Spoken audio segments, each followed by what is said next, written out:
Maestra, discúlpeme, no sé si me escuchan. Los demás no sé si le escuchan. Se le escucha entrecortado, maestra. No sé si mejor sería yo nuevamente apoyarle que pueda compartir pantalla. Los demás en el chat, por favor, me comentan. No se escucha, ¿verdad? Listo. Maestra, ¿es debido a su conexión de internet? A ver. Voy a estar compartiendo pantalla yo. Espéreme unos segundos, por favor.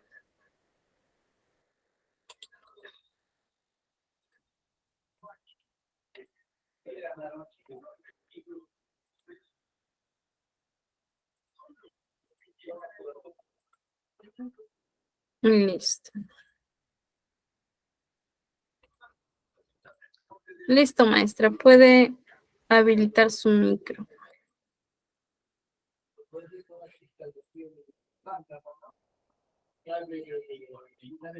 Listo, Maestra, gracias, mi estimada Elizabeth.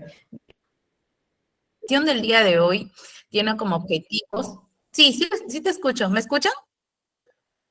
¿Se escucha? Hola. sí, maestra, ya se lo escucha.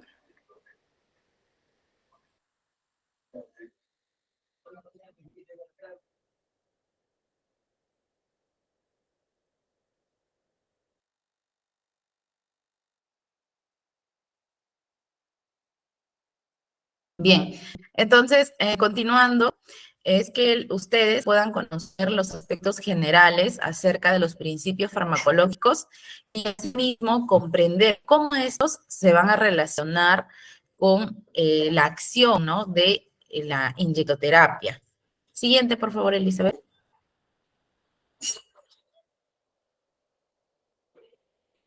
Bien, para ello nosotros tenemos que tener algunas definiciones, algunos términos claros, como por ejemplo la farmacología, ¿no? Cuando hablamos de principios farmacológicos, netamente vamos a hablar de lo que es la farmacología. Ahora, la farmacología es una rama de las ciencias médicas y se encarga de estudiar las propiedades de los fármacos y los efectos o interacciones que tienen estos compuestos en nuestros órganos o sistemas, ¿no? Básicamente es el efecto o la interacción entre el químico, ¿no?, que es el fármaco, y nuestro organismo. Siguiente, por favor. Bien, entonces allí también nosotros vamos a tener, para poder conocer que los fármacos, que son aquellos que nosotros vamos a utilizar durante el acto de la inyectoterapia, son las sustancias químicas que vamos a administrar, ¿no?, a un organismo, y esto va a inducir una respuesta, ¿no? Por ejemplo, en el caso de los fármacos analgésicos, pues van a inducir a una respuesta de disminuir o aliviar el dolor, ¿no? Dependiendo del tipo de dolor, etcétera.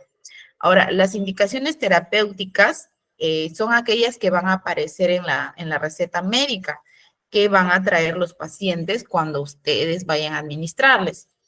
Por ejemplo, una indicación terapéutica, ¿no? Es básicamente la aplicación médica que tiene el fármaco. Es decir, por ejemplo, si en el diagnóstico médico dice gastritis, por un ejemplo, entonces, la indicación terapéutica para la gastritis, en este caso, puede ser de diversos esquemas, pero los más comunes tenemos, ¿no? En inyectable, por ejemplo, endovenoso, el omeprazol, tenemos la ranitidina, entonces, que se indican en este tipo de enfermedad.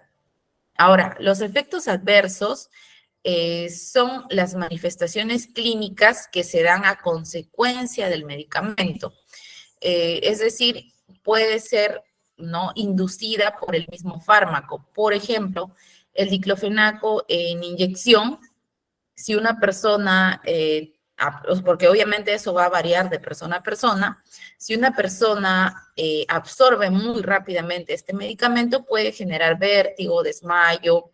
En caso, por ejemplo, del tramadol, el tramadol es un analgésico, es un opioide, ¿no? Es una droga, básicamente, un analgésico bien potente, que también puede causar vértigo, vómitos, sensación de confusión, ¿no? Entonces, estos medicamentos obviamente tienen estos efectos adversos, estas manifestaciones clínicas como consecuencia, ¿no? De su interacción en nuestro cuerpo. Las contraindicaciones van a ser referidas al potencial de riesgo que tiene este medicamento respecto a una condición o grupo de personas, ¿no? Por ejemplo, ahí tenemos los niños, los lactantes, las mujeres gestantes, los adultos mayores y personas con problemas del sistema autoinmune. También van a ser una población vulnerable o de riesgo, ¿no? Para las interacciones farmacológicas, las cuales van a ser las modificaciones del efecto de un medicamento a consecuencia de otro fármaco. Ejemplo, las interacciones farmacológicas, por ejemplo, cuando nosotros usamos algún medicamento, digamos, para suprimir una enfermedad o un síntoma, ¿no? Un síntoma, digamos, un dimehidrinato endovenoso. Gravol también se llama en marcas comerciales, ¿no? Entonces, endovenoso, sabemos que es para frenar el vómito, ¿cierto? Pero, ¿qué sucede si yo, por ejemplo, de pronto ingiero algún alimento? Pues voy a hacer el efecto contrario, porque voy a inducir al vómito más bien. Entonces, la interacción farmacológica puede ser entre medicamentos o también con alimentos.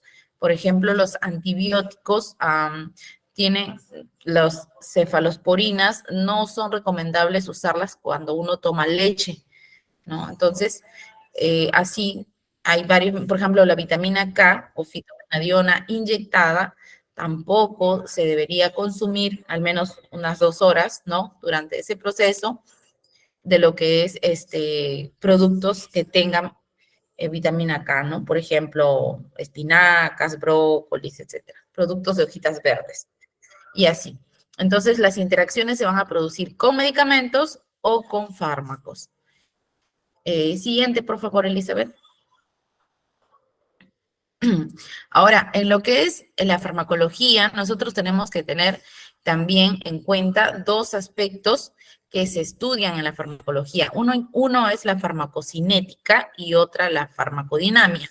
La farmacocinética, como dice su nombre, cinética, es la rama de la farmacología que va a estudiar el recorrido que hace este medicamento a través de nuestro organismo en relación al tiempo, la forma en la que he ingerido o me han administrado este medicamento y cuál ha sido la dosis. Este proceso va a llevar también fases que vamos a definirlo, ¿no? LADME, liberación, administración y distribución, metabolismo y excreción. Siguiente, por favor, Elizabeth.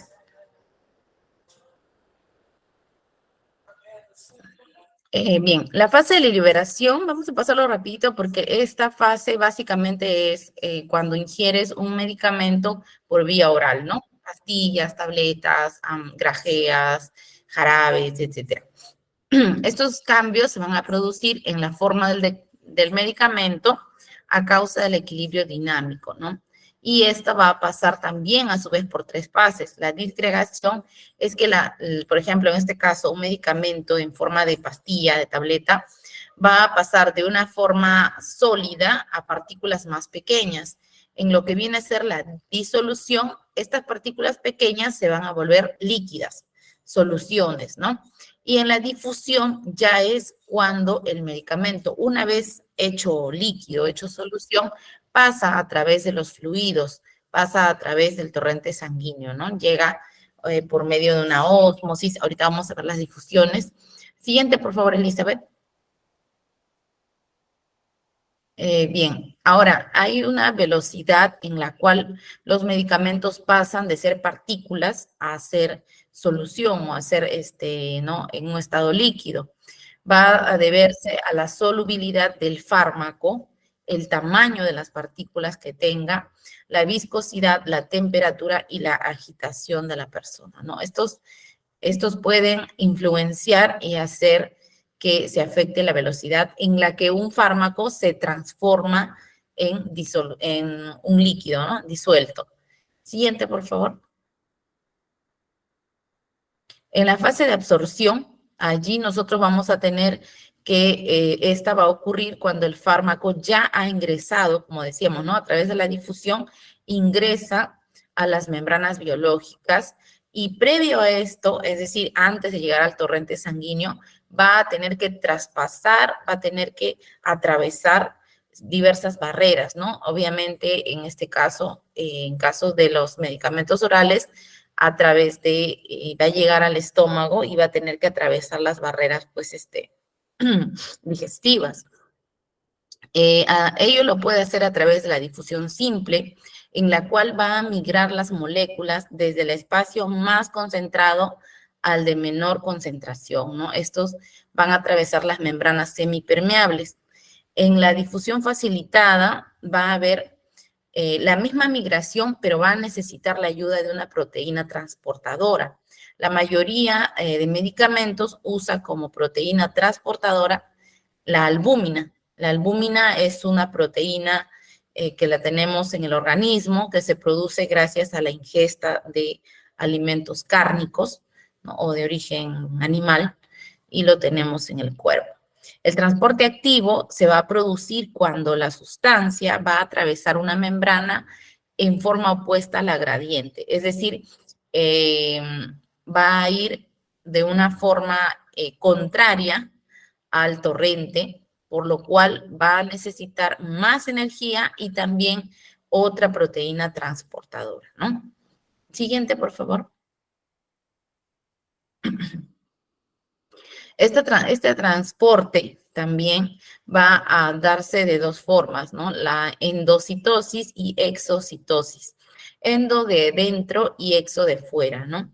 En este caso, va a haber una especie de balanza en la cual las moléculas del medicamento, se van a introducir dentro de una membrana de citoplasma. Van a formar una especie de ampollita de vesícula y van a desprenderse de su membrana transportadora para así adherirse, incorporarse al citoplasma de esa célula, ¿no? Y de esa forma llegar al torrente. Siguiente, por favor. Bien, en lo que ya venimos a ver la fase de distribución. En la fase de distribución, como dice su nombre, ya va a ser cuando el fármaco va a empezar a distribuirse, va a empezar a recorrer, ¿no? A hacer su recorrido y allí pueden unirse a proteínas plasmáticas.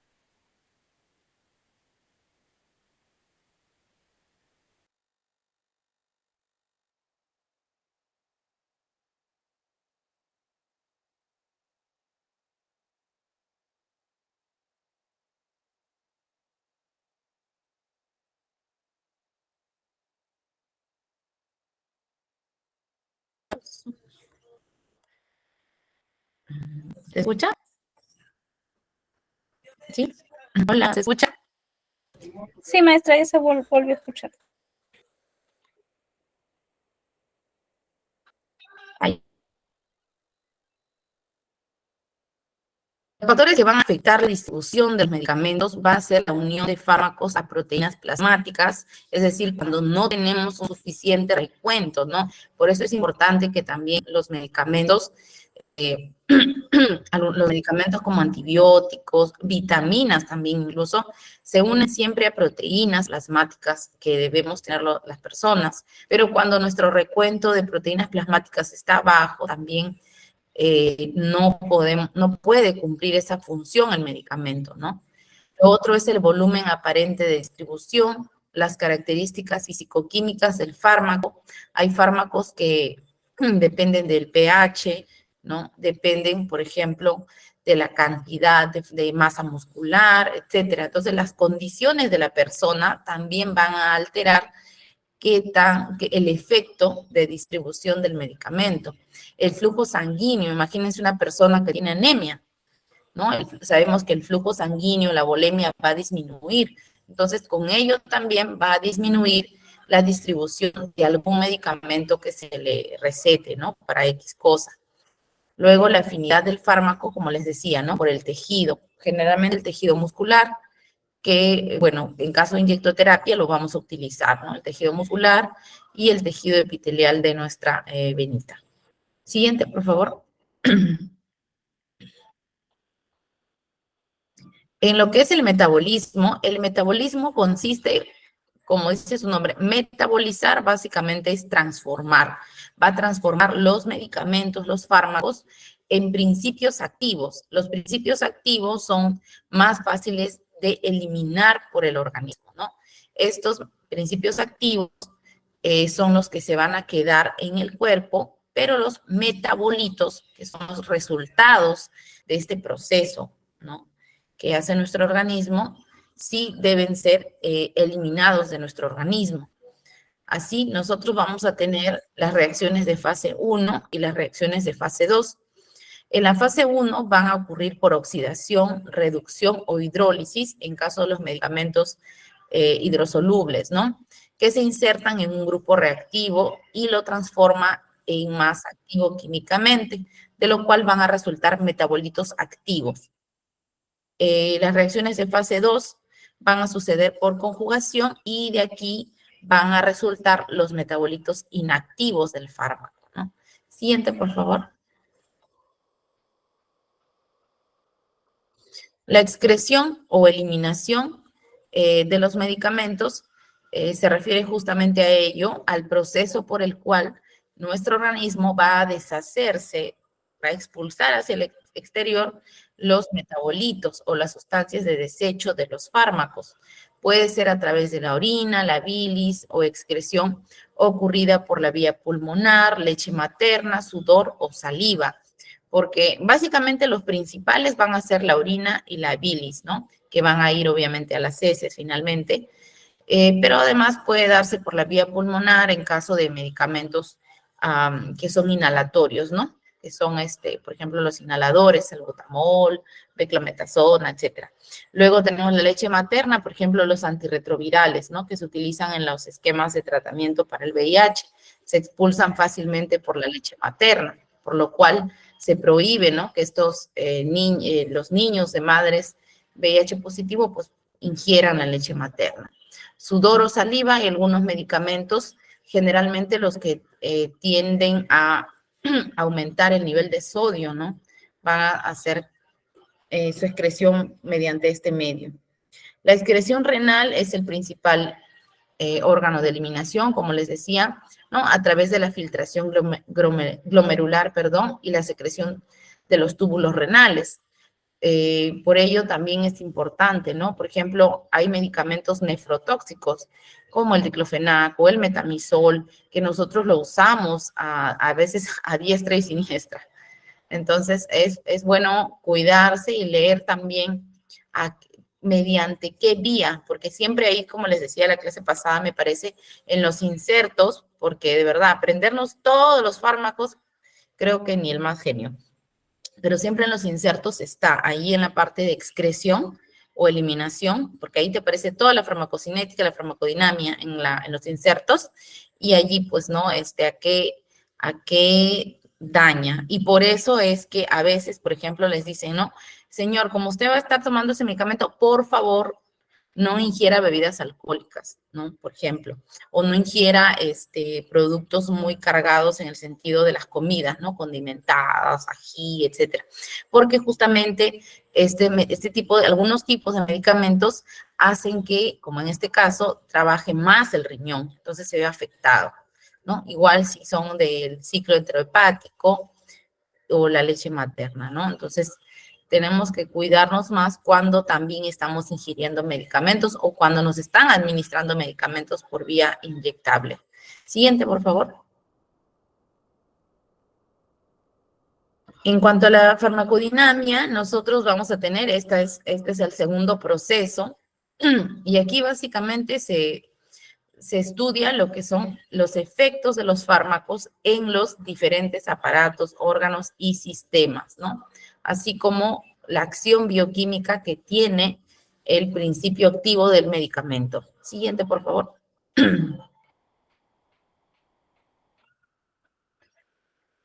Bien, en cuanto a las vías de administración, también es importante que ustedes lo conozcan. En la vía indirecta vamos a tener la vía oral, ya que por esta vía nosotros vamos a tener que pasar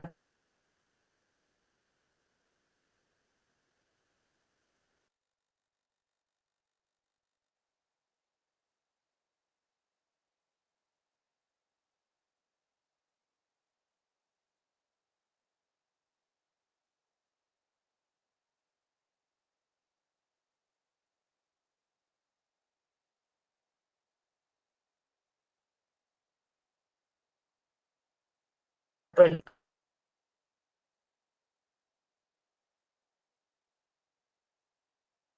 proceso, se acuerda, de liberación, ¿no? Es decir, no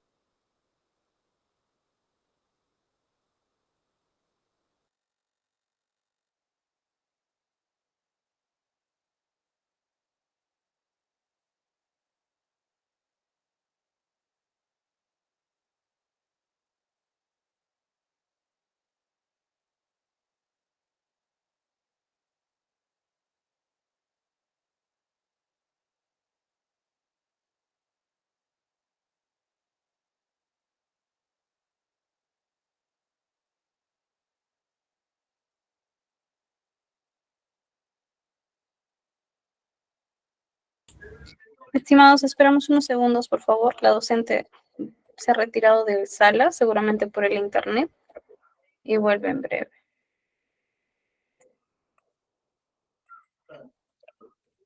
Maestra, adelante. Sí, mi estimada Elizabeth. Como les decía, en cuanto a las desventajas, y creo que muchos de nosotros tal vez lo hemos dicho alguna vez, ¿no? Como que no, doctor, mejor deme inyectable, ¿no? Porque a veces sí es cierto que, por ejemplo, en los medicamentos de vía oral necesitaríamos, por ejemplo, 3 dosis, ¿no? Mañana, tarde, noche. A diferencia de los inyectables, por eso es que son tan populares, entre comillas, los inyectables, ya que necesitaríamos de repente cada 24 horas, ¿no? Una vez al día. O bueno, si es algo un poquito ya más complejo, cada 12 horas algún medicamento, ¿no? Y por 3 o 5 días. Además que en caso de la vía oral, va a haber una alteración debido a los jugos gástricos, ¿no? Y obviamente la presencia de algunos alimentos. Siguiente, por favor. En la vía cutánea también es un tipo de vía de administración para lo que es los medicamentos. En este caso, no se absorben muy bien, ¿no? Las cremas, los gels, debido a que el mismo epitelio de la piel, de la epidermis, tiene una forma poliestratificada, ¿no? Justamente para proteger a la piel, por lo cual la absorción no es tan, necesitamos por lo menos 5 días o una semana de las cremas, ¿no? Entonces tampoco, no son vías directas. Siguiente, por favor.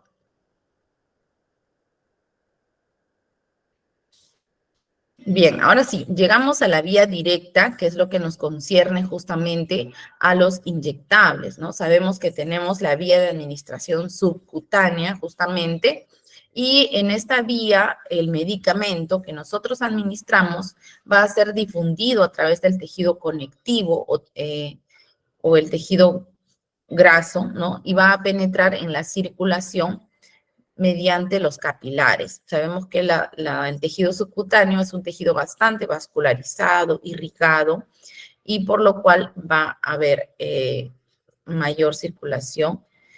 Ahora, aquí también vamos a tener los mecanismos vasodilatadores, es decir, cuando hay calor, tiende a dilatarse los capilares, los vasitos sanguíneos, y se absorbe mejor el medicamento. Cuando hay vasoconstricción, es decir, a razón del frío, por ejemplo, el frío corporal externo, va a disminuir su absorción porque las paredes de los vasos sanguíneos se van a van a hacerse más, se van a reducir, ¿no? Van a tender a hacer un volumen más delgadito las paredes por la misma temperatura. Siguiente, por favor. En lo que es la administración directa, también vamos a tener nuestras otras vías de administración inyectable. En este caso, la vía intramuscular, sabemos que es una vía de absorción rápida a causa de la irrigación que presenta el músculo estriado, el cual vamos a utilizar para administrar el medicamento inyectable. Y aquí es preciso evitar el paso de sustancias irritables o tóxicas, ¿no? Porque la vía intramuscular podemos lesionar el músculo. La vía intravascular o intravenosa generalmente se utiliza en emergencias, pero también se puede utilizar en pacientes ambulatorios, es decir, que el paciente viene, le coloco su inyectable endovenoso o le coloco su dispositivo, su Avocat o su catéter venoso periférico, se lo dejo puesto porque dura 72 horas y puede volver al día siguiente para volver a administrarle su medicamento a determinada hora, ¿no? Luego tenemos la vía intraarterial. Esta vía es netamente para lo que es las áreas, pues, críticas, ¿no? Por ejemplo, unidad de cuidados intensivos, shock trauma, etcétera. Y siempre se va a utilizar con personas netamente adiestradas, especialistas, generalmente incluso médicos, ¿no? Personal médico. Y obviamente allí, pues, por el mismo que necesitan entrenamiento, hay mucho riesgo, dado que la arteria, si se lesiona, podemos generar incluso la muerte. Siguiente.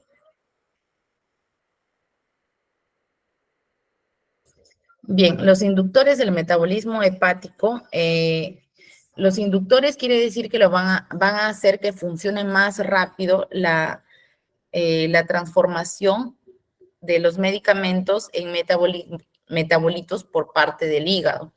Aquí vamos a tener medicamentos que son altamente hepatotóxicos. Bueno, si bien es cierto, no hay de otra riesgo-beneficio, ¿no? De utilizar, por ejemplo, la vía intraósea, mi estimada Rosario, no es muy utilizada, no es muy frecuente, pero si bien es cierto, también se puede realizar vía ambulatoria, ¿no? Ya que es directamente a la médula del hueso, la médula ósea. Sin embargo, estos procedimientos sí o sí lo tiene que hacer un personal médico, ¿no? La infiltración de algunos antiinflamatorios, por ejemplo, en caso de artritis reumatoidea, artrosis, etcétera, lo hace netamente el personal médico, mi estimada. Bien, les decía, los inductores de metabolismo hepático, la fenitoína, el fenobarbital, son medicamentos que utilizan para lo que es. Sí, mi estimada Rosario, gracias a ti. Y más bien, siempre tengan cuidado, porque a veces hay personas que dicen, no, yo te coloco vía intraósea, pero en realidad se necesita mucho entrenamiento. Tengan cuidado siempre con ese tipo de procedimientos que son más específicos. Pueden causar lesión más bien. El fenobarbital, aquí van a hacer medicamentos anticonvulsivantes, antiepilépticos, ¿no? La rifampicina que se usaba para lo que es el programa de TBC, carbamazepina, que también es un anticonvulsivante, y el tabaco. Son los que van a acelerar el proceso de transformación del medicamento en metabolito en el hígado, con lo cual también van a generar daño hepático, ¿no? Un daño hepático tremendo. Los inhibidores, es decir, los que van a actuar en contra, tenemos la cimetidina, el ketoconazol, ¿no? Un antifúngico, tenemos también un antibiótico, la eritromicina, un anticonvulsivante, estabilizador del ánimo, también ácido valproico. Sin embargo, estos medicamentos, si es necesario usarlos en un tratamiento, bueno, no queda de otra, ¿no? Y ese riesgo-beneficio. Siguiente, por favor. Bien, el uso de fármacos en adultos mayores es importante mencionarlo, ya que al igual que en los niños, en los infantes y en los niños, hay mayor probabilidad de efectos adversos, ¿no? De reacciones adversas. El proceso más afectado es el de la eliminación, es decir, las personas mayores y los niños no pueden eliminar tan fácilmente el resultado del metabolismo del medicamento. Y con lo cual también el menos afectado es la absorción. Es decir, por ello muchos medicamentos se absorben rápidamente, ¿no? medicamentos endovenosos, medicamentos intramusculares, como por ejemplo diclofenac, orfenadrina, que lo podemos usar para una contractura muscular, se quedan, por así decirlo, más tiempo en su organismo. A eso se refiere. Cuando la absorción aumenta es que el medicamento se queda más tiempo en su organismo. Y como tienen problemas para eliminar estos metabolitos, pues más bien pueden causar daño, ¿no? No se pueden eliminar tan fácilmente debido a la disminución de la motilidad gastrointestinal, es decir, los movimientos peristálticos, que son esos movimientos que hace el estómago para deshacerse, por así decirlo, de la materia fecal producida, están disminuidos, ¿no? Obviamente debido a las dilataciones de las venas portales que recorren nuestro sistema digestivo, etcétera. Va a aumentar el pH gástrico, ¿sí? Es decir, se va a volver más ácido. Va a haber, por eso que ellos tienen reflujos gastroesofágicos, ¿no? Va a haber disminución del flujo sanguíneo intestinal, con lo que les decía, por la vena portal se ve alterada, e intramuscular en la zona del abdomen, ¿no? En la distribución de los medicamentos no va a ser tan efectiva debido a que ellos tienen disminución de la masa muscular, disminución del agua corporal que llega hasta 70%, a diferencia de las personas jóvenes como nosotros que podemos llegar hasta 80 o 90% de composición de agua corporal. Y las proteínas plasmáticas, en muchos de ellos los electrolitos, como albúminas, globulinas, están disminuidas. Asimismo, va a aumentar la grasa corporal. Siguiente, por favor, mi estimada Elizabeth.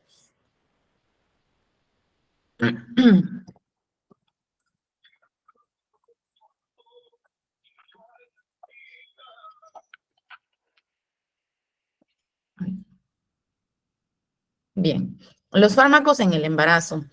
Como les decía, las mujeres embarazadas, gestantes, también son otro grupo vulnerable, susceptible a lo que es los tratamientos medicamentosos, ¿no? Ya sean inyectables o en cualquier otra vía, siempre se cataloga las categorías de fármacos por el FDA y por la OMS.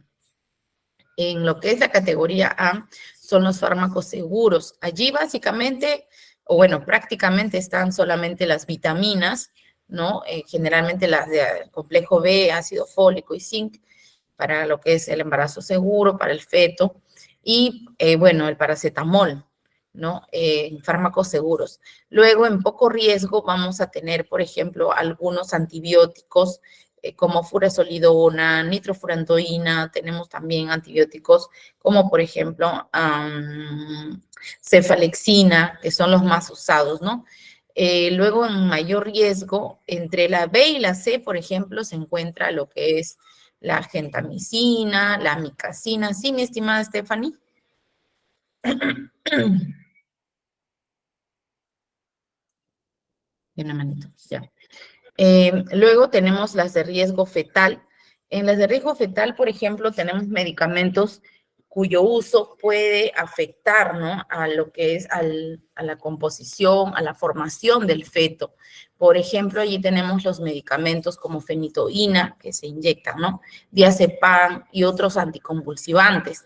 Por ello, si es que una persona que sufre epilepsia está gestando, tiene que necesariamente, obviamente, con orden médica, dejar de ingerir sus medicamentos, ¿no? Y en la E ya son contradicciones, puesto que el beneficio no supera de ninguna manera el riesgo de ingerir, ¿no? Allí tenemos los analgésicos opioides, morfina, tramadol, pero muchas veces también en algunas situaciones, pues, se usan, ¿no? Debido obviamente valorando la situación, pero básicamente no se debería.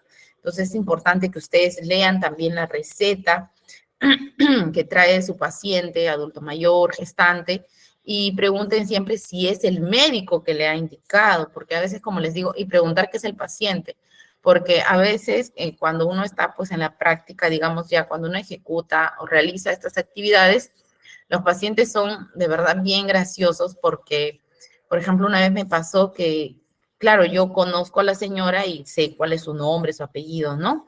y me trae una receta, y obviamente sabe que yo no coloco medicamentos sin receta. Entonces me trae la receta y cuando leo la receta, pues era el nombre de otra persona. Y le digo, señora, pero usted no se llama así. No, es de mi sobrina, pero yo tengo lo mismo, me decía la señora, ¿no? Pero ya una señora un poquito mayor, y yo le explicaba que los esquemas de tratamiento pueden ser parecidos, pero no son iguales, porque, por ejemplo, van a cambiar la dosis. Las dosis se deben dar con respecto al peso, con respecto a la enfermedad que uno tiene, si es leve, moderado, severo, etcétera, ¿no? Entonces, eso también hay que tener bastante cuidado. Asegúrense de que sea la persona, de que la receta sea actualizada, porque a veces las guardan y cuando tienen un evento parecido, así estén gestando, así estén con una condición que les impida colocarse ese medicamento, vienen y te traen esa receta. Siguiente, por favor, Stephanie. Perdón, Elizabeth, te estoy cambiando de nombre. Las reacciones adversas de los medicamentos, también nosotros vamos a tener que estas pueden ser de tres maneras, ¿no? Uno, derivadas del mismo fármaco, en las cuales nosotros podemos encontrar sobredosificación. Esto va a ser un error de, por ejemplo, puede ser del personal que receta, es decir, personal médico, o de quizá el personal que administra, ¿no? Cuando no leemos bien, por ejemplo, la receta, es importante leer bien la receta para poder colocar una dosis adecuada, ¿no? Por ejemplo, porque muchas veces nosotros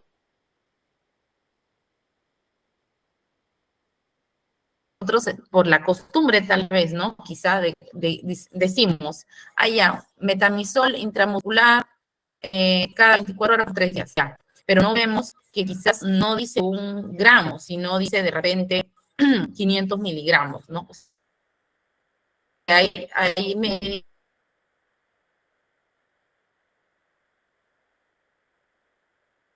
que no 4 horas, etcétera.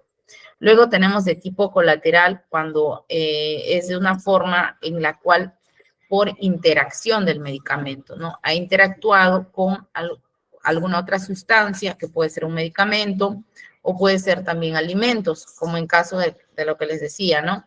El dimenhidrinato, le colocamos, el paciente no espera para hacer tolerancia oral entre 30 y 45 minutos, sino que pasa minutos e ingiere algún tipo de alimento y empieza pues a vomitar, ¿no? Incluso puede hasta aspirarse si está en una posición inadecuada, como de cúbito o echado, mejor dicho. Entonces, allí va a ser colateral. Y secundarias cuando son netamente del medicamento, como por ejemplo el tramadol. El tramadol es un medicamento bastante delicado de usar. Y si usamos de una forma incorrecta, ¿no? Por ejemplo, la forma correcta es en infusión, es decir, en una bomba de infusión, una bomba infusora, o puede ser también un Volutrol, ¿no? A un goteo bastante lento, porque sus efectos secundarios son vértigo, mareo, náuseas, visión borrosa, hipotensión, etcétera, ¿no? Entonces, son propios del medicamento siempre y cuando no se tengan los cuidados necesarios. Derivadas del paciente vamos a tener la idiosincrasia, que básicamente puede ser en caso de, por ejemplo, los niveles de ansiedad. Es decir, que el paciente tenga, ejemplo, mucho temor a las agujas, ¿no? Y a veces ha pasado, yo les cuento que una vez en mis prácticas, yo era practicante, es decir, estaba como en tercero o cuarto ciclo de la universidad y había otra compañera que era de otra universidad y ella ya era interna, ¿no? Y estaba en noveno, décimo ciclo. Y le coloca pues bueno, un diclofenaco que no es tan, digamos, no es un medicamento pues muy sofisticado, por así decirlo. Le coloca al paciente y el paciente se desmaya, ¿no? Entonces yo me quedé asustada mirándolo como que ya lo mató. Y no, era que el paciente tenía tanto miedo a las agujas que, o sea, inmediatamente le colocaron el medicamento, se desmayó. Pero no de dolor, no porque el medicamento pues le afectó, no, nada de eso, simplemente porque el terror a las agujas lo hizo desmayarse. Entonces, eso también, incluso hay pacientes que sudan, que les aumenta la presión arterial o al contrario, les baja la presión arterial solo por el miedo, ¿no? Entonces, eso también es importante identificar para evitar justamente nosotros pensar que es el medicamento cuando en realidad solamente es la idiosincrasia, el nivel de ansiedad, de temor del paciente. De tipo alérgico, ya esto también allí podemos aplicar lo que es la vía intradérmica, ¿no? Para ver si el paciente es alérgico, en este caso, a los antibióticos. Y en algunos casos ya los pacientes también lo saben, ¿no? Y te dicen, no, por si acaso soy alérgico a tal, no sé, al diclofenaco, a la ceftriaxona, a la penicilina, que es el más común. Y derivadas de ambos casos, es decir, tanto del fármaco como del paciente, viene a ser la tolerancia y la dependencia. La tolerancia que tenga el paciente a algunos medicamentos. No es alergia, pero sí hay medicamentos que por el dolor, ¿no? El nivel de dolor que causan, por ejemplo, los medicamentos oleosos o liposolubles, son medicamentos que cuando te colocan, por ejemplo, intramuscular, hay un poco más de dolor, ¿no? Por ejemplo, también los que se diluyen, como por ejemplo ceftriaxona, penicilina, tenemos también allí lo que son gentamicina, ¿no? La micacina, son oleosos y tienden a doler. Entonces, ese nivel de tolerancia que tiene el paciente y también la dependencia que muchas veces genera algunos medicamentos. Y no una dependencia como una droga, sino una dependencia de que el paciente se acostumbra, ¿no? Y dice, ponme tal cosa porque la vez anterior estuve igual y eso me hizo bien, ¿no? Entonces, estos fármacos no siempre van a tener ese efecto esperado. Siguiente, por favor, Elizabeth. Bien, eso es todo en lo que respecta a principios farmacológicos. ¿Tienen alguna duda, alguna pregunta para avanzar con lo que es la vía intradérmica y de esa forma a ponernos un poquito al día, por así decirlo, con respecto a lo que es la sesión número 3 de vía intradérmica? ¿Tienen alguna duda con respecto a lo que hemos visto?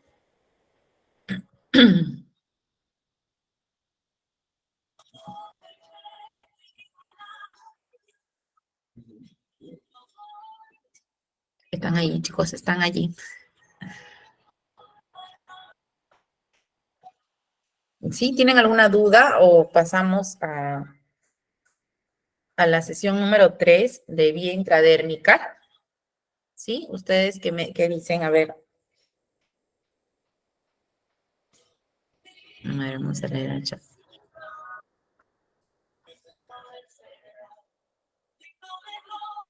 Bien, Yoki nos dice sí, vamos a continuar. Bien. Elizabeth, ¿tú crees que puedas poner la sesión número 3, por favor? Bien, ahí lo tienen. Bien, entonces, sí, medicamentos. Bien, Celeste, es importante en lo que es interacción medicamentosa, hay medicamentos, siempre van a ser así, mira, es básico los antagonistas. Ejemplo, te voy a hacer un ejemplo y con eso te va a servir. Medicamento, si yo me coloco un analgésico, yo lo puedo mezclar con un antiinflamatorio. ¿No? Con antiinflamatorio. Por ejemplo, la combinación más común tenemos diclofenaco con orfenadrina, ¿no? Es un analgésico y es un relajante muscular. O diclofenaco con dexametasona, que es un antiinflamatorio corticoide. Entonces, así yo lo puedo mezclar. Sin embargo, cuando son antagónicos, como por ejemplo, en el caso de tramadol y dimenhidrinato. El tramadol causa náuseas, vómitos, y el dimenhidrinato es para lo contrario, ¿cierto? Yo lo puedo colocar por diferente vía, sí, pero juntos jamás. Juntos no, porque son antagónicos. Es decir, es como que uno es el bueno y el otro es el malo, por así decirlo, ¿no? Entonces, en la misma jeringa yo no los puedo mezclar. De igual forma, los antibióticos. Yo no puedo, por ejemplo, si mi paciente está recibiendo clindamicina y ceftriaxona, porque bueno, se sacó un dientecito y para evitar la infección, le están mandando estos medicamentos para cubrir más espectros, ¿no? de la infección, yo no los puedo mezclar, ¿no? Estos tipos de antibióticos. Los antibióticos tampoco se mezclan en la misma jeringa, en el mismo frasco de cloruro si es que lo voy a administrar endovenoso, ¿de acuerdo? Todos los antibióticos van en su propia jeringa o en su propio frasco de Volutrol, de lo que es un clorurito, ¿no? Entonces, esos son básicos. Y con eso te vas a ayudar. O sea, antibióticos no se mezclan. Analgésicos con antiinflamatorios sí, antagónicos tampoco se mezclan. Si digo que ese medicamento es para, como te decía, ¿no? Para evitar vómitos y tengo otro que me produce vómitos, pues no lo puedo mezclar. Son antagónicos, son como el bueno y el malo de la película, ¿sí? Entonces, eso es básico. Bien, entonces vamos a continuar con el tema número 3, la vía de administración intradérmica. Esta ya es netamente lo que va a ser el inyectable, ¿no? El acto de inyectar. Bien, el siguiente, por favor, Elizabeth. Bien, la vía intradérmica, como ustedes pueden ver allí, ven, se realiza una especie de ampollita, ¿no? Se realiza una especie de ampollita. ¿Alguna vez les han hecho este tipo de procedimiento? ¿Alguna vez les han hecho este tipo de procedimiento a algunos de ustedes? A ver, ahí me comentan en el chat. No, este procedimiento que para mí sí duele. Algunos me dicen que no duele.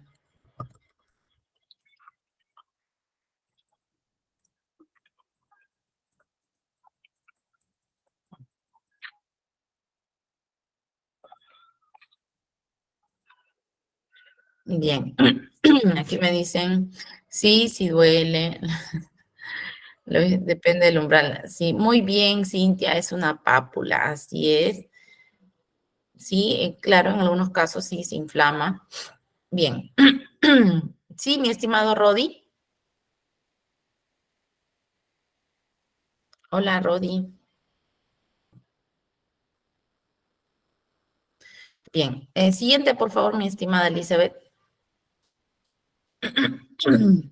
Bien, para la agenda de hoy, nosotros vamos a ver lo que son la estructura de la piel, qué es la vía intradérmica, los materiales, el procedimiento y las recomendaciones que tenemos que tener en cuenta. Siguiente. En el objetivo de esta sesión número 3 es que los participantes puedan comprender la importancia de la inyectoterapia de vía intradérmica para que puedan administrar de forma segura, ¿no? Y asumir el reto de realizarlo. Sobre todo asumir el reto de realizarlo para aquellos que todavía no lo han hecho, ¿no? Siguiente, por favor. Bien, aquí tenemos la estructura de la piel. Es importante recordar un poquito, ¿no? Acerca de cómo está conformada, cómo se conforma nuestra piel. Y básicamente allí tenemos, ¿no? En la primera capa la epidermis, en la segunda la dermis y en la tercera capa que es la hipodermis, ¿no? O la capa más interna. Siguiente, por favor. A continuación hablaremos sobre la dermis. La dermis se encuentra por debajo de la epidermis y es la capa responsable de darle el grosor a la piel. Este grosor de la piel va a variar en diferentes partes de nuestro cuerpo, más delgada en el rostro y más gruesa en la palma de nuestras manos. También disminuye con el pasar de los años. En personas adultas, esta dermis disminuye en grosor y por eso es importante y juega un papel crucial en la estética de la piel. La dermis está compuesta por dos capas, la dermis superficial o dermis papilar y la dermis profunda o dermis reticular. La dermis reticular es la responsable de darle a la piel elasticidad, flexibilidad y resistencia a la tracción. Estas tres propiedades son consecuencia que en la dermis reticular se encuentra o está compuesto por fibras de colágeno, fibras de elastina, producidas por una célula llamada fibroblasto. Los fibroblastos se encuentran básicamente en la dermis Estimada Elizabeth, reticular. hasta Y esa estos parte, fibroblastos son los Listo. Bien, justamente como hemos visto, bueno, y esta es la parte celular, ¿no? Sin embargo, en la parte, nos quedamos en la parte de los tejidos Y aquí podemos ver que la segunda capa de la piel es la que nos interesa, ¿no? Que es al inicio misma, ya justo allí, muy bien. Esta segunda capa de piel, que es la dermis, es donde nosotros vamos a realizar, ¿no? Entre la epidermis y la dermis es donde vamos a realizar nuestra administración de inyectable intradérmico, como dice su nombre, intra, dentro de la dermis. Siguiente, por favor.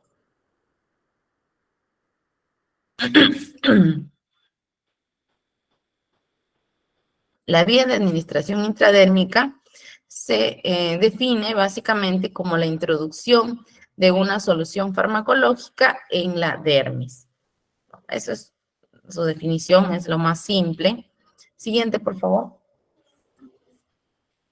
En las zonas anatómicas es importante nosotros tener en cuenta, esto sí quisiera que quede bastante claro, puesto que las zonas anatómicas son aquellos lugares específicos y adecuados, idóneos para la colocación de este tipo de inyectable, puesto que reúnen las características que se requieren, como por ejemplo que la piel sea más elástica, y que haya pues un desprendimiento del tejido, es decir, que no esté tan adherida la piel al tejido muscular, ¿no? En este caso vamos a tener, punto número 1, la cara lateral de los brazos, específicamente en el tercio medio, ¿no? De ambos brazos. Luego tenemos la zona superior del tórax, como ustedes pueden ver, específicamente en los pectorales. También tenemos la piel bastante suelta en ese lugar. Y en la zona, o la región subescapular, o la parte posterior del tórax, también se puede colocar. Obviamente vamos a variar en caso de que haya, por ejemplo, ¿no? Accidentes en los cuales no podemos usar los brazos, y ya obviamente podemos pasar a las otras zonas. Siguiente, por favor.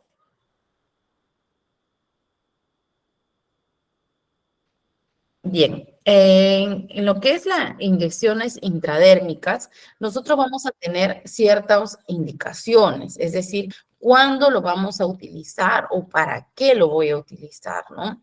La inyectoterapia intradérmica se va a utilizar o se va a indicar para realizar pruebas de sensibilidad, como por ejemplo, les decía, en caso de los antibióticos, ¿no? Tenemos allí la penicilina, tenemos la gentamicina u otros antibióticos que se requieran realizar esta prueba. También tenemos para la prueba de Schick, que es netamente para ver si una persona está expuesta al virus de a la difteria, ¿no? También tenemos la prueba de PPD o tuberculina, la prueba para lo cual se realiza un dosaje para ver si estamos pues expuestos al bacilo de Koch, ¿no? Que produce la TBC. También este tipo de vía se realiza cuando se administra la vacuna de BCG, esta vacuna que es en recién nacidos, ¿no? Siguiente, por favor. Si no se realiza adecuadamente. Es necesario seguir estrictamente los siguientes pasos. Identificar al paciente. Informar al paciente del procedimiento y pedir su colaboración.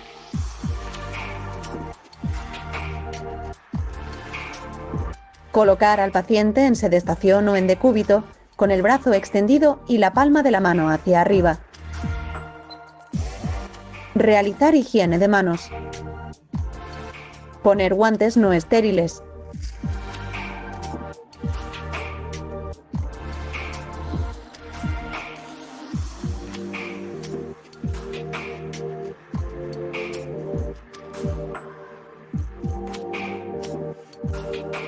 Elegir la zona de punción.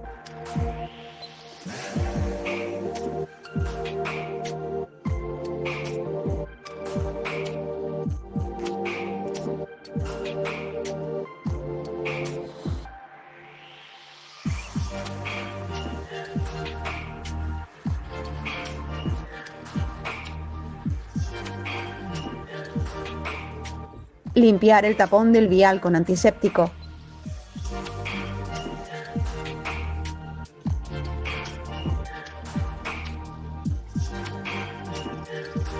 Extraer del vial la cantidad suficiente de producto para que, una vez purgada, quede en la jeringa 0,1 mililitros. Aplicar antiséptico en la zona de punción y dejar secar.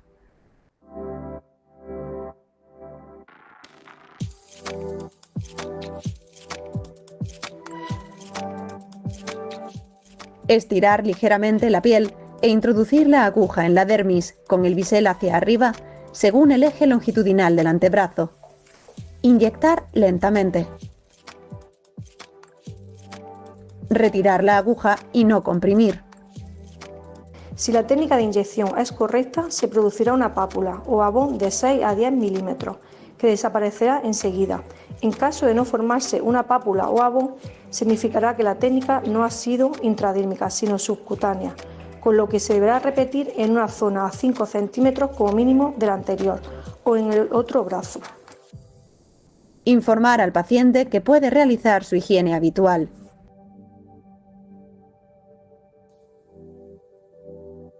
La lectura se realizará preferentemente a las 72 horas, aunque será válida entre las 48 y 96 horas. Se medirá solo la induración, no el eritema. La técnica más fácil y exacta de medir la induración es la de Sokal.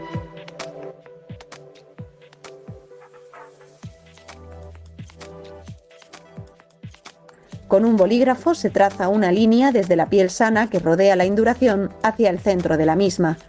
Cuando se aprecia resistencia al llegar la punta del bolígrafo al borde, levantamos el bolígrafo. La misma maniobra se realiza en el lado opuesto, obteniéndose así los límites de la induración. A continuación mediremos el diámetro mayor transversal con una regla transparente y flexible. La lectura se registrará en milímetros y no como positivo o negativo. Si no existe induración, marcar como 0 milímetros.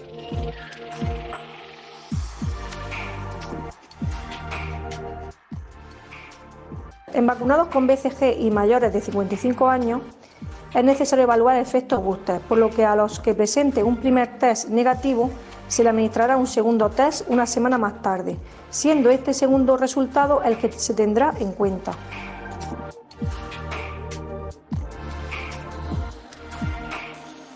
En el contexto de un estudio de contactos se consideran positivas, independientemente de que la persona esté o no vacunada con BCG, las induraciones superiores a 5 milímetros en VIH positivo, inmunodeprimidos, contactos íntimos de pacientes bacilíferos, personas con lesiones radiológicas sugestivas de tuberculosis antigua no tratada, así como en edad pediátrica. La vacunación con BCG complica la interpretación de la prueba de la tuberculina porque puede producir falsos positivos, especialmente si se administró después del primer año de vida. En las personas que están vacunadas con BCG se puede considerar positiva una prueba de tuberculina superior a 15 milímetros, excepto si se encuentra en alguna de las situaciones de riesgo expuestas anteriormente.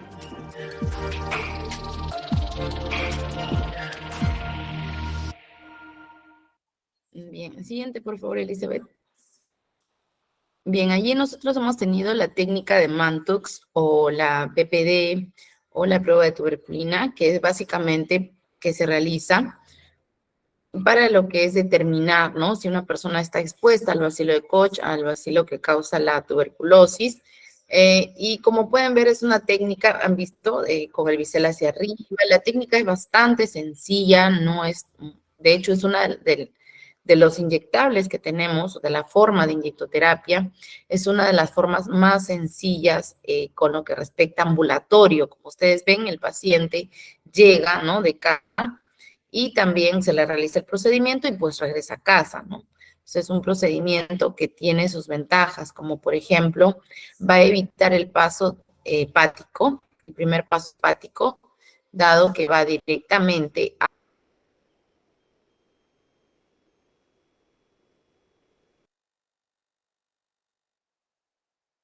condiciones en las que podemos realizar este tipo de administración. Por ejemplo, como hemos visto, básicamente necesitamos, ¿no? 3 tipos de zonas anatómicas, pueden ser la zona superior del tórax o pectorales, la zona subescapular o los tercios medios de nuestros brazos. Entonces, se puede utilizar más fácilmente independiente del estado de conciencia o del estado de emergencia del paciente, como vómitos, diarreas, etcétera, ¿no? Asimismo, su administración es relativamente económica, sencilla y segura, ¿no? Económica porque, por ejemplo, la jeringa tuberculina no excede los 50 céntimos, la prueba de PPD es gratuita a través del programa de tuberculosis y en caso de los medicamentos, pues para la vía intradérmica, las pruebas de sensibilidad se realizan utilizando una pequeña cantidad, ahorita vamos a ver cuánto, del medicamento que ya el paciente trae para administrarse, ¿no? No se requiere utilizar otro. Siguiente.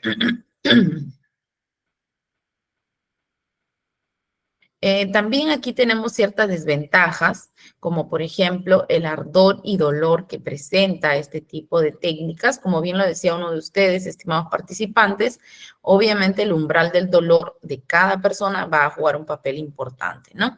Sin embargo, también es cierto de que la zona, el tercio medio, la zona subescapular, pectoral, tienden a tener mayor inervación, es decir, mayor sensibilidad, con lo cual obviamente la administración de un objeto punzocortante va a producir, pues, ¿no? Dolor, ardor. No se puede autoadministrar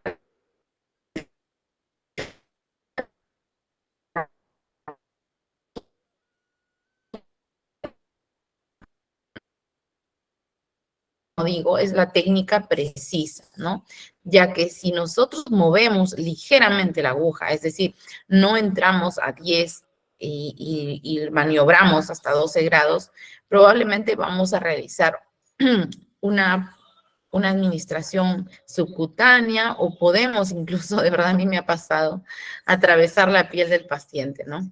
Bueno, fue de mi hermano, pero de verdad, cuando están practicando, todo puede pasar, sinceramente. Anímense a realizarlo, a practicarlo. Se puede practicar con cloruro de sodio. Quien les diga que no, que en la primera les salió, de verdad que les miente. Es que hay que agarrar la técnica en la manito, ¿no? Porque la mano es la que va a hacer ese movimiento sutil, pero a la vez rápido, ¿no? Entonces, hay que entrenar la mano. Y obviamente eso se hace pues con práctica, ¿no? Y las primeras veces, obviamente, van a meter la pata. Porque, bueno, básicamente no estamos acostumbrados, por ejemplo, a ese nivel de precisión, ¿no? A ese nivel de precisión, así, con los ojos bien abiertos, maniobrando adecuadamente la mano, sujetando a la misma vez el brazo del paciente, ¿no? Entonces, la atención del momento, por supuesto, también, y eso les va a jugar en contra, ¿no? Y obviamente a veces, como en mi caso, se van a pasar con todo para el otro lado, con todo, adiós piel. Siguiente, por favor.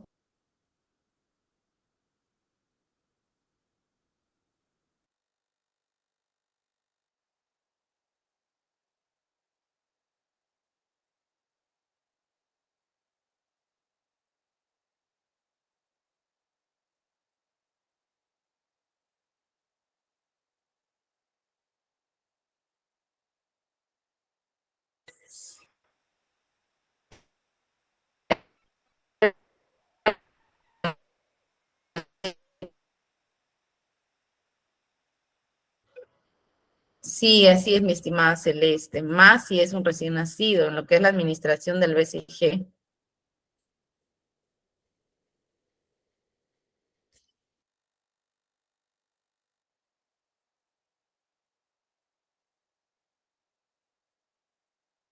Esperamos unos segundos, estimados.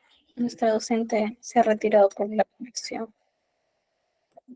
Sí, esperamos en breve vuelva a ingresar la docente.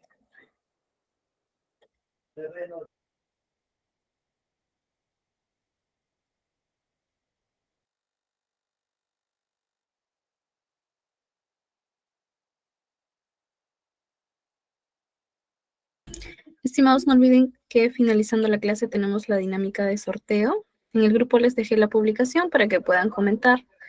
Pueden comentar ahora sus apreciaciones o al final de la clase también vamos a tener ahí unos minutitos para que puedan comentar. ¿Listo? No se vayan muy rápido al final.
Miss, ¿me escucha?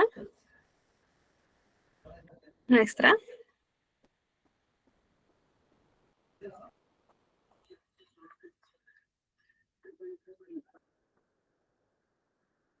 Puede apagar su cámara, maestra. Sí. Listo, gracias, mi estimada Elizabeth. Sí, ahí tengo problemas con la conexión, que por aquí de noche es terrible. Bien, en los fármacos, como decía mi estimada Celeste, sí, más aún cuando son recién nacidos.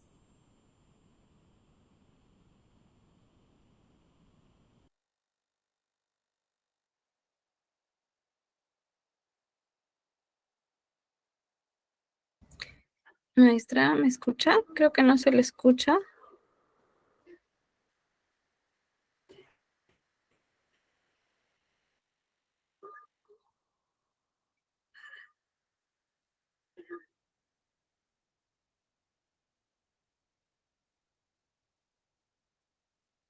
Sí, estimados, nuestra docente tiene problemitas con la conexión. Esperamos unos segunditos.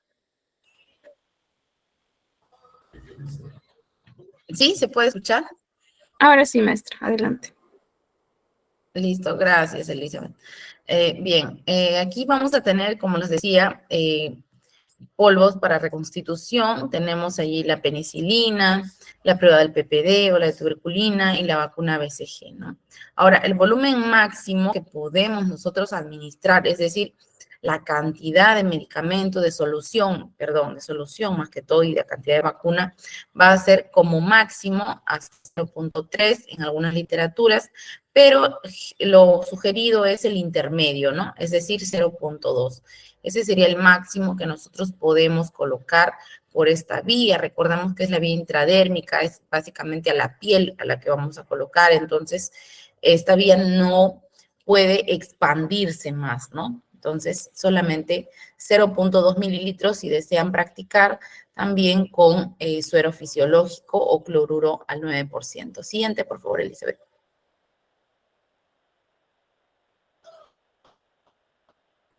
Los materiales que nosotros vamos a necesitar son sí o sí siempre la receta, ¿no? La receta médica en la cual consigne que el paciente pues necesita, por ejemplo, hacerse la prueba del PPD o también en todo caso cuando el paciente pues traiga una receta de un antibiótico, ¿no? La hoja de registro, los lapiceros que son materiales de escritorio. En caso de fármaco, el medicamento a utilizar, siempre verificar en la receta que sea ese medicamento para ese tipo de vía y la presentación también del medicamento correcto, ¿no?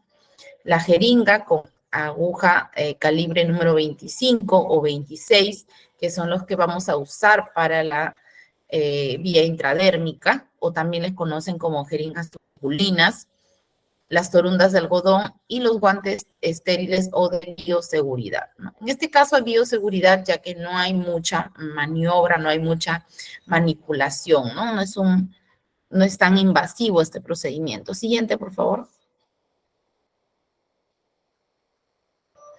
Aquí también vamos a ver, ¿no? El recuento de los materiales. Por ejemplo, allí tenemos nuestra jeringuita tuberculina, tenemos nuestro medicamento, en este caso es un bencilpenicilina, que vamos a hacerle su prueba, ¿no? Su prueba de sensibilidad.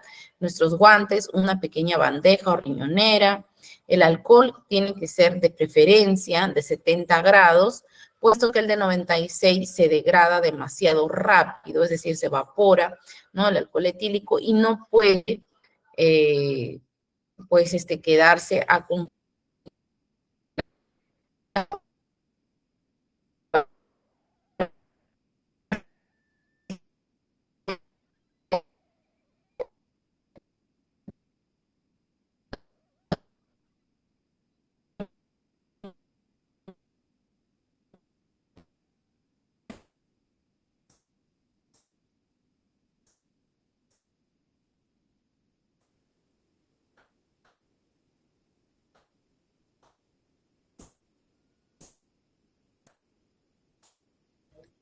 Maestra, no se le está escuchando.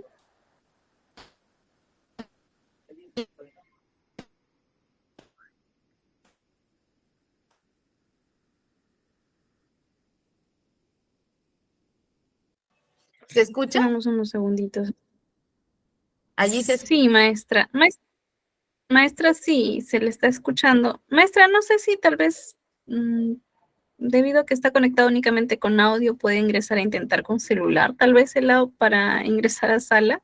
Tal vez como está desde la computadora, menos la conexión. Bueno, no sé, es una recomendación. Tal vez sí se podría intentar, ya sea ahora o en otra ocasión. Pero sí, lastimosamente se está cortando mucho el internet. Sí, de verdad que tengo problemas con la señal, no sé por qué, pero solamente pasa de noche, eso es a ver, alguien que sepa de ingeniería de sistemas. Yo de verdad no soy muy buena en esos temas de conexiones y eso, pero tengo dos tipos yo de Wi-Fi y los dos me fallan, y justo a esta hora. Es lo más curioso. Creo que tengo abierto eso del Wi-Fi, no sé, alguna vez me dijeron, y creo que por eso todo el mundo se cuela de mi señal. A ver, voy a intentar de aquí, de mi celular. Ujú. A ver allí, mi estimada Alicia. Perdón. Listo, A ver, entonces de maestra, aquí. Sí, sí, listo, entonces de aquí. Siguiente, por favor. ok. El lugar a funcionar.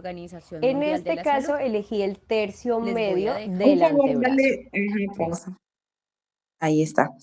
Sí, bien, vamos a tener en cuenta siempre antes de realizar este procedimiento el lavado de manos. Como bien recordamos, el lavado de manos para este tipo de procedimiento va a ser el lavado de manos clínico, ¿de acuerdo? Por más que quizás vamos a administrar en una casa o en un lugar que no es un establecimiento de salud.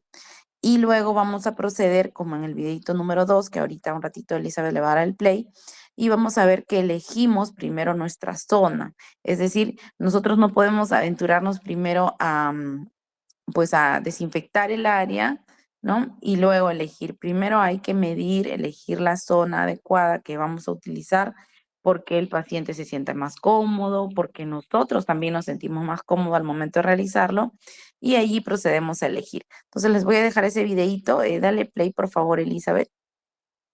Ajá, número 2. El lugar a puncionar. En este caso elegí el tercio medio del antebrazo.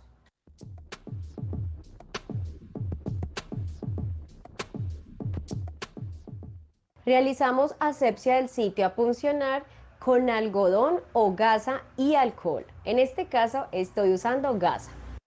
Lo más importante es que lo realicemos siguiendo el principio de enfermería del centro a la periferia. Si después de realizar una limpieza detecto que hay necesidad de realizar una segunda, la ejecutamos. Si no, ya es suficiente.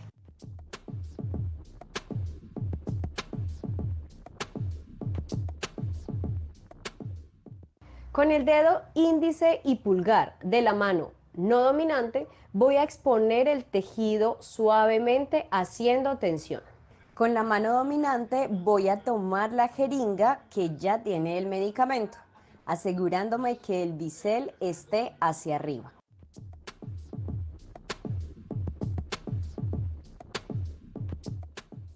Introducimos 5 milímetros aproximadamente la aguja y debemos visualizarla a través de la piel de color grisáceo, con mucho cuidado de no atravesar la piel con la punta de la aguja. Administramos el medicamento lento pero continuo y debe formarse la pápula, que nos indicará que la aplicación fue efectiva.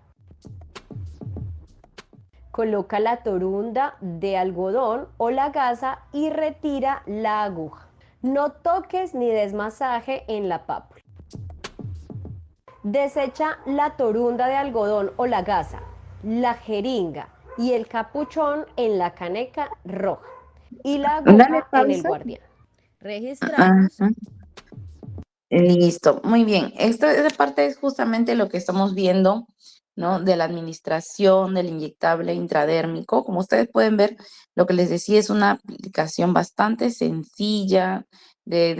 Para mí es una de las más sencillas de todas de los tipos de vías que existen, de los inyectables, ¿no? Porque como ustedes pueden ver, nosotros no vamos a invadir más allá que el tejido dérmico, tejido de la piel.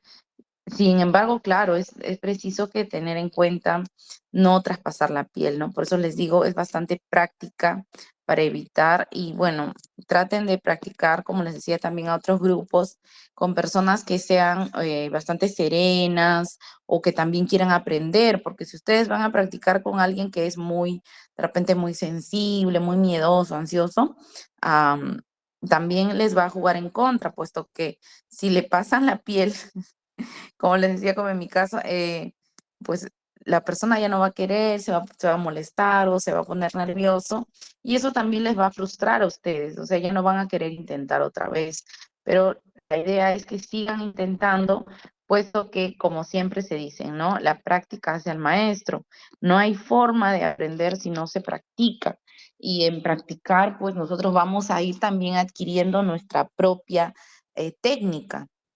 Sí, es decir, nuestra propia forma de coger el brazo del paciente, nuestra propia forma de coger la jeringa. No siempre va a ser tal cual lo vemos en el video, tal cual lo hace la profesora, tal cual lo hace el doctor, tal cual lo hace la enfermera. No, muchas veces nosotros vamos con nuestras condiciones, ¿no? Porque ustedes ven nuestras formas de nuestras manos, algunas somos más delgaditas, tus manos más gruesas. Entonces, eso va a variar y requiere de práctica, ¿sí? Entonces es importante la práctica. Siguiente, por favor, Elizabeth. Bien, allí, para recordarles nada más como recomendación, que tenemos que buscar el confort del paciente, es decir, que el paciente esté sentado adecuadamente, ¿sí? Sentado adecuadamente o echado también puede estar, no hay problema.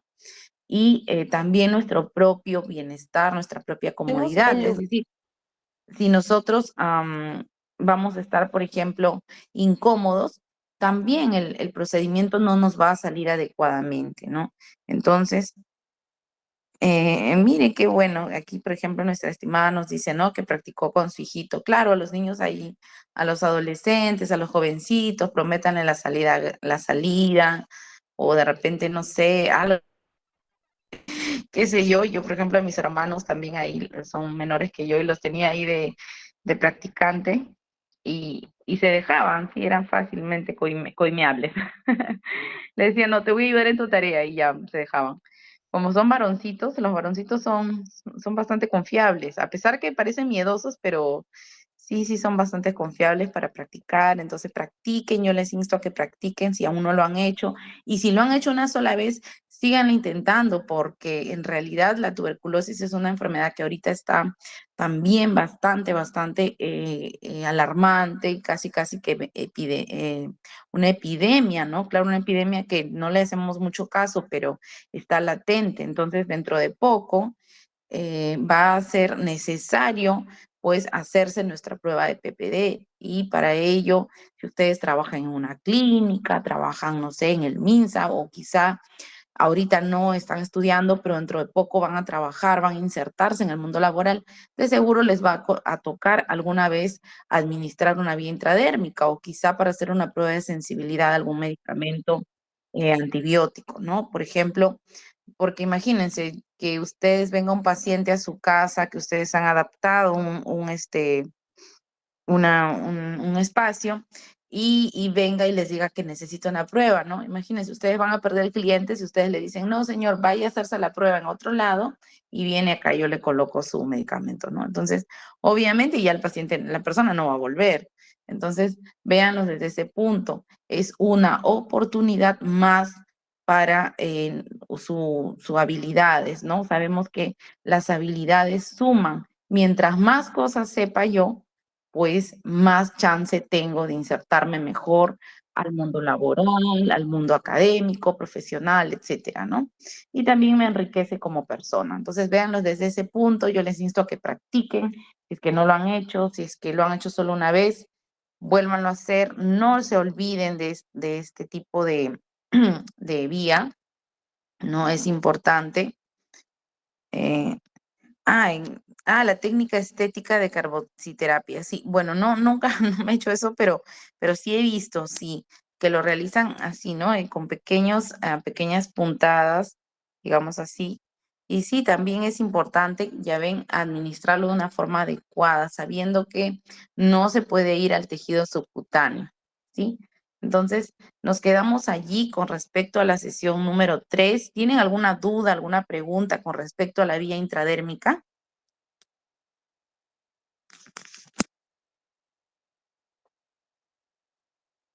¿Alguna duda? Bien, todo ha quedado claro. Entonces, ya voy a preguntar la próxima clase por si acaso, ¿ah? Y también voy a preguntar cómo les ha ido con respecto a si han practicado, ¿no? No se olviden, por favor, siempre las zonas anatómicas. Esas zonas anatómicas que les he presentado son las únicas que ustedes pueden colocar una vía intradérmica. No se vayan a lanzar a usar otras zonas del cuerpo, ¿de acuerdo? Porque no están adecuadas para realizar. Más que todo por el tipo de piel, ¿no? De repente, si el paciente tiene una piel bastante suelta, hiperlaxa, puede ser, pero se necesita bastante valoración. La jeringa es para hacer una prueba de enfermedad. No entendí. Sí, es la jeringa, se llama, mi estimada Rosa, la jeringa se llama tuberculina, así se llama, y la encuentras en cualquier farmacia, y es para realizar, sí, una prueba de sensibilidad no de una enfermedad, sino de una reacción alérgica a determinado medicamento, por lo general antibióticos. Y para lo que es enfermedad es la prueba de PPD, que también se utiliza la misma jeringa, y allí vemos si es que hay o no un caso de tuberculosis, ¿no? Sí, ¿tienen alguna otra duda? Tuberculina. ¿Y cuándo vas a poner eso? ¿Tienen alguna otra duda? Bien, me parece que no.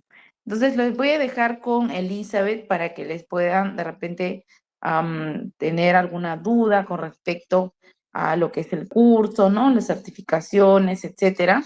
Voy a dejarlos con Elizabeth para que ella pueda resolver sus dudas o quizás, a ver, vamos a ver, aquí hay una pregunta. Maestra, creo que también hay personas con la manito levantada. No sé si por ahí tuvieran consulta. Sí, a ver, mi estimada Gina, la jeringa de tuberculina se usa en personas con diabetes. Mi estimada Gina, no es una buena idea. Vamos a verlo justo eso en la otra sesión, que es la de vía subcutánea, pero no es buena idea usar la jeringa de tuberculina, puesto que la jeringa de tuberculina, el frasco milimetrado viene, como dice su nombre, en milímetros. Y la insulina para personas con diabetes se utiliza con unidades internacionales, que es otro tipo de medida y supera bastante las unidades internacionales. Por ejemplo, si yo te digo 25 unidades internacionales, que es lo que se coloca a veces un paciente, no es lo mismo que 25 mililitros de insulina. Con 25 lo matas. De verdad, sinceramente les digo, aunque suene crudo, es así. 25 unidades vendrían a ser aprox, ¿no? Ni un mililitro, vendrían a ser 0.25 más o menos en mililitros. Y esto es porque hay que usar una fórmula con tu calculadora y todo. Entonces, no se debe usar la tuberculina. La jeringa se llama jeringa insulínica, que es para los de diabetes. No debería ser reutilizable, es decir, que se debería usar una sola vez y desecharlo inmediatamente. Sin embargo, muchos pacientes lo utilizan 2 veces, es decir, una jeringa en la mañana y en la noche, porque así se coloca la insulina, pues por el tema económico, ¿no? Por el tema que a veces está un poco costoso y no lo pueden adquirir. Sin embargo, puede causar problemas, lo vamos a ver en la otra clase, lipohipertrofia, que es una complicación de una malpraxis de la vía del inyectable subcutáneo. Lo vamos a ver también en la otra clase. Y con respecto a practicar solo con cloruro, sí, mi estimada Alejandra, puedes practicar solo con cloruro o si deseas también puedes hacer la prueba de antibiótico para tus familiares o para ti con el medicamento, ¿no? Pero solo, como dijimos, 0.2 mililitros, ¿sí? Y lo resto, pues, puedes hacer en más personas o ya netamente desecharlo. Sí, mi estimada, aquí, ¿cómo dice su nombre? Katy. Katy, ¿estabas consultando algo? ¿Levantaste la manito?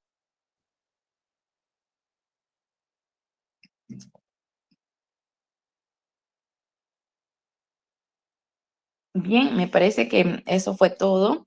Entonces, muchísimas gracias a cada uno de ustedes por estar presentes. Mil disculpas por los problemas de red.